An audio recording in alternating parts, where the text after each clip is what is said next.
물어볼래? 네, 지금 이제 춘분이 됐고 지금은 좀 어두운데 보면은 그 요즘 많이 날씨가 풀리고 또 그 낮의 길이도 좀 늘어나는 맞아요. 네, 그 느껴지실 거예요. 오늘이 딱 그 낮과 밤의 길이가 거의 일치하고 와. 이제 내일부터 그 시간이 역전이 돼가지고 이제 낮의 길이가 더 길어지게 너무 좋아. 되는 시간이 되고 시간이 진짜 좀 너무 빠른 거 같죠? 좋은데요? 운치 있어, 운치. 네, 그래서 그 춘분을 맞이해서 오늘 첫 24절 기톡 발표를 해보도록 하겠습니다. 주제는 AWS로 나만의 네트워크 구축하기인데 이게 저희 저번에 그 백엔드 서버 이전하고 나서 그 제가 아키텍처 관련해서 잠깐 온보딩 한 적이 있었는데 그거 약간 2탄 같은 느낌이거든요. 그때는 이제 여러 사용하는 기술들이나 뭐 오토스케일링, 뭐 로드 밸런서 이런 것들을 했다면 오늘은 좀 네트워크 구축하는 거 중심으로 좀 자세하게 알아보려고 합니다. 발표에서 다룰 내용은 일단 AWS 네트워크 간단히 소개하고 그리고 이 VPC에 대한 설명이랑 기본 사용법 같은 것에 대해서 얘기해볼게요. 먼저 보면은 이게 저희 지금 사용하고 있는 서비스를 도식화한 건데 그냥 이렇게 딱 보면은 약간 한눈에 안 들어와 보일 수도 있고 무슨 말인지 좀 와닿으시나요? 와닿게 생기진 않았어. 그렇죠. 근데 사실 별거 없거든요. 그래가지고 오늘 좀 발표를 듣다 보면은 되게 전문적인 게 뭐예요? 어느 정도 좀 흐름을 이해할 수 있게 되는 게 하도록 하는 게 좋을 것 진짜 같고 이렇게까지 올 줄 몰랐다. 우선 들어가기 앞서서 이 클라우드 서비스란 뭐라고 생각하시나요? 클라우드 서비스는 네. 서버를 서버에 올린 거. 그런 것 같아요. 약간 그런 느낌인 거죠. 맞아요. 되게 괜찮은 말이에요. 그래서 이제 클라우드 서비스는 뭐 다른 말로도 그런 식으로 할 수도 있고 아니면 타사 업체가 이제 호스팅을 통해서 저희가 원하는 장소에서 원하는 시간대에 이런 다른 IT 리소스들을 이용할 수 있게 해주는 그런 서비스라고 할 수 있고 그런 것들 중에 저희는 이제 AWS 서비스를 이용을 하고 있는 거죠. 여기 보이는 이미지가 이제 AWS 인프라 맵을 지도로 표현한 건데 이렇게 여러 리전들을 다양하게 지원을 하고 있고 그리고 이거를 이제 좀 규모에 따라서 나누면은 글로벌 인프라 안에 각각 리전이 있고 그 안에 가용 영역, 데이터 센터 이런 식으로 이루어져 있고 좀 더 자세하게 보면은 이제 하나 이상의 데이터 센터들이 모여서 가용 영역을 이루고 있고 이 가용 영역들은 이제 한 곳에 뭉쳐 있는 게 아니라 여러 곳에 두어가지고 서울 리전 같은 경우에는 4개의 가용 영역을 지금 사용을 하고 있고요. 그래서 하나의 가용 영역이 뭐 정전이나 재해 같은 게 발생을 해도 다른 가용 영역이 있기 때문에 서비스가 무중단으로 운영할 수 있도록 그런 기능으로 이렇게 분리를 해두고 있는 거고요. 그리고 여기에서 이제 VPC랑 서브넷까지 추가를 하게 되면은 이런 그림이 그려지거든요. 그래서 AWS 클라우드 내에 리전 내에 VPC를 두고 그 안에 각각의 가용 영역 안에 서브넷을 두고 그 안에 이제 저희가 알고 있는 EC2나 RDS 같은 AWS 그 인스턴스 리소스들을 위치시켜 놓는 거예요. 그래서 VPC란 뭐 아까 두두랑 잠깐 이야기했었는데 맞아요. Virtual Private 컨테이너? 프라이빗 클라우드 기성. 그래서 클라우드 내에 이제 논리적으로 독립된 섹션을 제공을 하는 건데 좀 잘 와닿지 않을 수도 있는데 보면서 이해를 하시면 될 것 같은데 이게 AWS도 처음부터 완전 단단하게 구성이 되어 있지는 않았더라고요. 자료를 찾아보니까 초기에는 이렇게 한 네트워크 안에 그 EC2 인스턴스를 생성을 하면은 어딘지 모르게 그냥 랜덤하게 이렇게 아무데나 생겼대요. 근데 이렇게 하게 되면은 관리가 좋지 않고 보안도 좋지 않아가지고 이게 2009년인가? 그때 이후부터는 이렇게 VPC를 기본적으로 포함해서 리소스들을 생성하도록 그래서 이렇게 VPC를 할당받고 그 안에서 더 작은 단위로 이렇게 서브넷을 구분해서 관리를 할 수가 있어요. 이렇게 또 VPC 내에서 서브넷을 나누는 이유는 왼쪽에는 이제 데이터베이스 IDS인데 이런 보안이 좀 중요한 서비스들은 이렇게 외부랑 통신을 하지 못하게 해가지고 좀 더 보안이 강화돼서 서비스를 하고 웹 서비스 같은 경우에는 유저랑 계속 통신을 해야 되기 때문에 이렇게 인터넷과 연결을 해가지고 퍼블릭하게 관리를 하고 있습니다. 그래서 이렇게 서비스들의 요구에 맞게 이렇게 가상 네트워크를 구축을 할 수가 있고 이제 본격적으로 이 VPC를 구축하는 과정을 살펴볼 건데 먼저 IP 주소 범위를 선택을 하고 그 다음에 그 각각의 가용 영역 내에 서브넷을 설정하고 인터넷과 통신할 수 있도록 라우트 설정을 하고 그 다음에 모든 연결이 다 되면은 이제 보안 설정을 하게 될 겁니다. 먼저 IP 주소 범위를 선택을 해야 되는데 그 IP 주소 범위는 그 RFC 1918이라는 그 규칙을 무조건 따라야 되거든요. 혹시 RFC 1918이라는 거에 대해서 혹시 들어보신 적? 전혀 못 들어봤어요. 이게 사설 IP 대역인데 우선 사설 IP 대역에 대해서 간단히 이야기하면은 이게 되게 적절한 예시가 있었는데 그 사설 IP가 같은 말로 프라이빗 IP라고 할 수 있는데 퍼블릭 IP는 집 주소가 되는 거거든요. 그래서 제 주소를 알고 있으면 페이트나 주소가 찾아올 수가 있는 거죠. 근데 이제 사설 IP는 안방이라고 칠 수가 있어요. 그래서 제가 집에서 누나한테 안방에서 뭐 좀 가져다 줘 라고 하면은 옆집에 있는 안방으로 가는 게 아니라 저희 집에 있는 안방을 찾아가게 되잖아요. 그런 안방이 이제 이런 사설 IP라고 할 수가 있거든요. 내부에서 사용합니다. 그리고 이 RFC 1918은 뭐고 왜 사용을 해야 하냐면은 생각보다 되게 단순한 이유인데 이 IP의 중복을 피하기 위해서거든요. 이제 이 RFC 규약을 지키지 않고 만약에 사용을 하게 되면은 예를 들면은 저희가 그 EC2 인스턴스를 한번 만들어 보셨으면 알겠지만 그 퍼블릭 IP를 할당받게 되잖아요. 그 퍼블릭 IP 주소가 보통 10이나 172, 192로 시작하는 건 본 적이 없을 거예요. 보통 뭐 53이나 52 다른 번호로 시작이 되죠.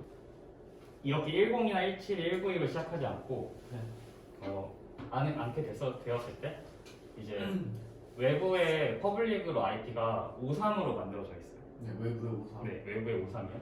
근데 내부에 이걸 무시하고 프라이빗을 53으로 만들었다고 쳐요. 53으로 만들었어요. 네, 똑같이 53이죠.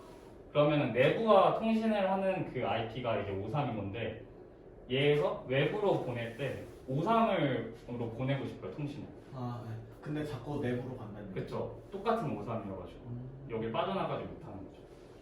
이거는 이따가 그림을 라우트 설정된 그림을 보면은 조금 더 이해하기 쉬울 거예요. 그렇고 그렇게 IP 범위를 정하고 나면은 이제 서브넷을 설정을 해서 조금 더 작은 단위의 공간을 구성을 하게 되는데 이제 이렇게 가용 영역 내에 서브넷을 하나씩 두게 되는 거고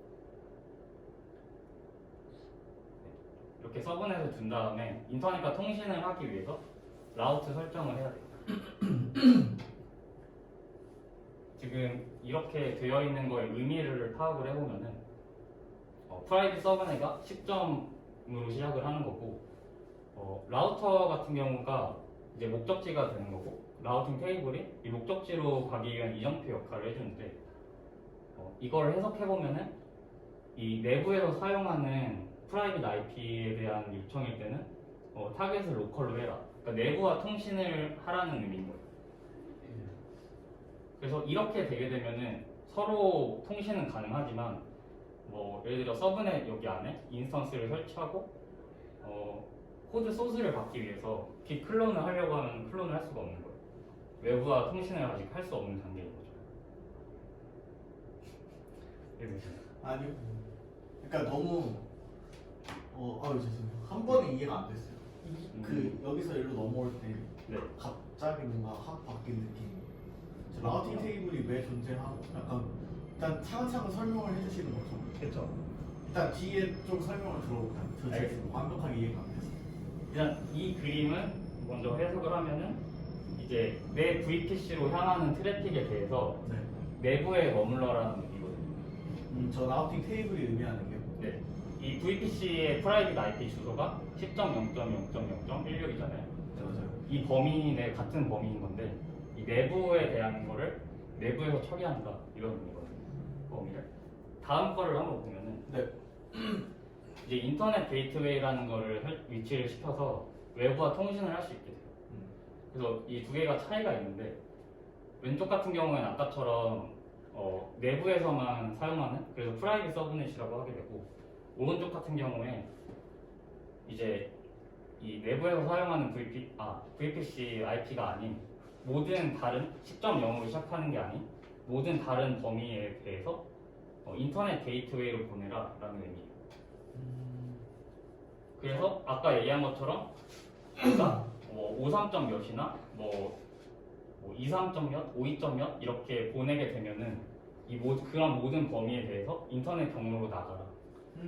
근데 그러면 10점 몇에 대해서는 안 되는 거잖아요. 10점 몇에 대해서는 타겟이 로컬이기 때문에 내부에서 있는. 이렇게 되면은 얘는 이제 외부랑 소통이 불가능하지만 얘는 이제 외부랑 소통이 가능하게 되는 거죠. 근데 저희가 서비스 같은 경우에 그 메이크 서버를 프라이빗 서브넷으로 관리를 하고 있거든요. 근데 저희가 배포를 도커로 하고 있어요. 그럼 도커와 외부와 통신을 해야 업데이트가 될 텐데 그럼 어떻게 해야 될까요? 도커 IP를 따서 거기에만 외부로 연결을 하면 되지 않을까요? 그거 허브에서 받아오는 거. 맞아요. 근데 그렇게 하더라도 일단 나갈 수 있는 그 방법이 없기 때문에 다음 슬라이드 보면은 프라이빗 서브넷도 그 퍼블릭 서브넷이 연결한 거랑 비슷하게 저 내부 범위가 아닌 다른 모든 네트워크 IP 범위에 대해서 이쪽 퍼블릭 서브넷에 있는 넷 게이트웨이라는 곳으로 가라고 그렇게 설정을 해줄 수가 있어요. 그러면 넷 게이트웨이는 퍼블릭으로 관리하고 있기 때문에 여기서 인터넷 게이트웨이를 통해서 외부와 통신이 가능한 거죠. 근데 궁금한 게 그러면 프라이빗의 의미가 있어요? 대신에 이제 프라이빗에 두면은 퍼블릭 IP가 없기 때문에 이 반대 방향으로는 접근할 수가 없어요. 단방향이다? 그렇죠. 이렇게 나가는 것만 가능하고 누군가 이렇게 들어오려고 하면 들어올 수가 없는 거죠. 그러니까 이거 하나만 더 궁금한 게 이제 그러니까 결국에는 내가 개인 요청 리퀘스트를 쏠 수 있지만 리퀘스트를 받을 수는 없다 이런 얘기죠. 네, 맞아요. 리스폰스는 받을 수 있는 거. 네. 오케이, 알겠습니다. 그럼 이렇게 외부와 통신을 할 수 있도록 설정을 한 다음에 이제 마지막으로 보안 설정을 하게 돼요.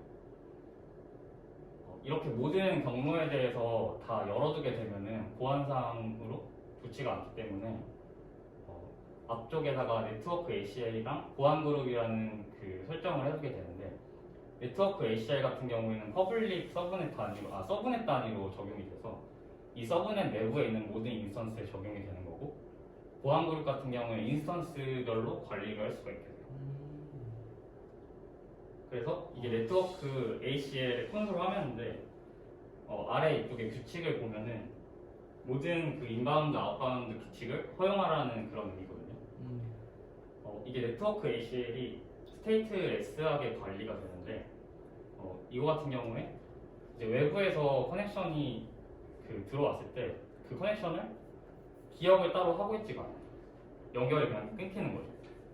그러면은 요청이 들어왔다가 나가려고 할 때 그 어디로 보내야 될지 모르게 되는 거예요. 그렇기 때문에 모든 곳에 대한 요청을 인바운드 규칙이랑 아웃바운드 규칙을 열어놓게 되고 그리고 보안 그룹 같은 경우는 그 반대로 스테이트 풀하게 관리가 되거든요. 얘는 그거를 커넥션을 유지하기 때문에 이렇게 800 포트, 443 포트를 열어둔 다음에 들어온 그거를 기억하고 있다가 나갈 때도 똑같은 곳으로 나가게 해주는 거죠. 들어오고 나가는 거죠.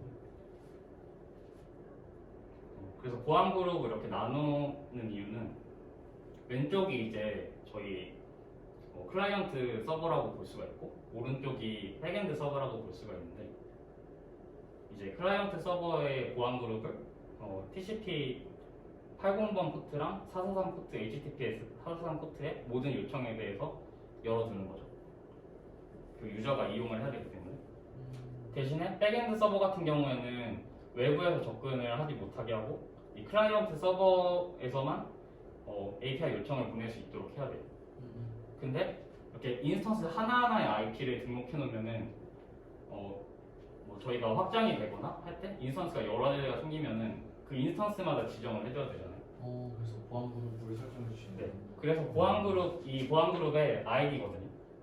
그 아이디를 설정해주면 이 범위 안에 있는 모든 애들이 이쪽으로 요청을 보낼 수 있는 거죠. 굉장히 쿨하네요. 그렇죠. 근데 궁금한 게 방금 그런 네트워크 ACL은 다 열어야 된다고 하셨잖아요. 네. 그러면 네트워크 ACL 왜 필요해요? 그 부분도 제가 레포지토리에 한번 추가를 해놓겠습니다. 궁금하네요. 그냥 계속 진행을 하면은 지금까지 한 게 이제 범위 선택하고 서브넷 설정하고 라우터 설정하고 보안 설정을 한 거예요. 거의 다 끝났거든요. 그래서 지금까지 한 걸 구축을 해보면 이런 그림이 돼요. 벌써 전문적이게 되네요. 어느 보면은 전문적으로 이제 VPC 내부에 가용 영역을 하나씩 두고 그리고 프라이빗 서브넷에 넷 게이트웨이 위치시키고 이제 프라이빗 서브넷에서 외부와 통신을 하기 위해 넷 게이트웨이 설치하고 그리고 저희 메이크 서버나 컴파일 서버를 이 내부에 두고 네, 외부와 통신을 할 수 있는 거예요. 진짜 AWS 전문가가 되셨네요. 이제 어떤 느낌인지 아시죠? 네, 이해됐어요.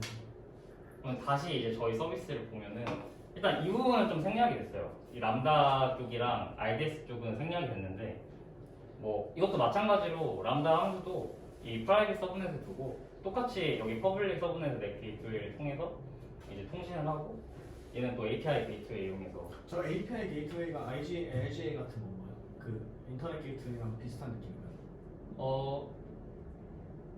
네요? 아니요. 네. 아니, 얘도 결국 저쪽. 인터넷 게이트웨이를 통해서 가게 돼요. 얘도 이제 퍼블릭 서브넷에서 관리를 하는 거예요. 그러면 RDS를 직접 접근할 때는 어떻게 해요?